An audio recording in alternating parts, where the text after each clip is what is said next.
The community that Babcock has built is so amazing. It's really a lot of like-minded people that come together that really have an appreciation for what they're trying to do. What we hear coming out of the national news that Babcock kind of survived the hurricane, and in fact even You thrived. have to be Where very careful with your business decisions, and you have to appeal to the masses to be able to get your project sold and built in the right amount of time. So, I mean, you can make these big changes in sustainability, but you have to do them incrementally, and you kind of have to test and you have to see how the buyers react. Babcock Residential has Florida Green Build certification requirements, so they all have to be built to, those standards.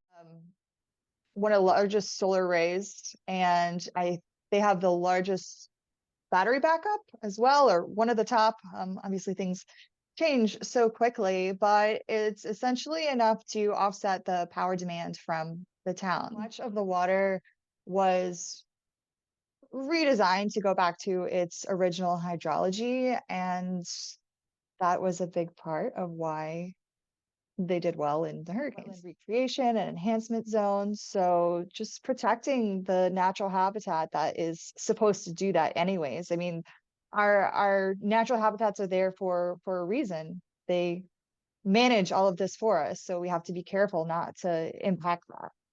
I think developers really need to think that through, right? It's how do they get tenants in their commercial areas that are going to support the lifestyle that, this community wants to live in, right? So the whole farm to table was a big part of that. And I would recommend that we think about that as developers. How do you keep the supply as close to the demand as you can and involve people, and especially that plant, that vegetation, and just know where your food is coming from. Either we all have to stay on top of things and just be prepared, like adapting these new technologies and finding better ways to build. One of the people that we met, Adam, was Bill Moore.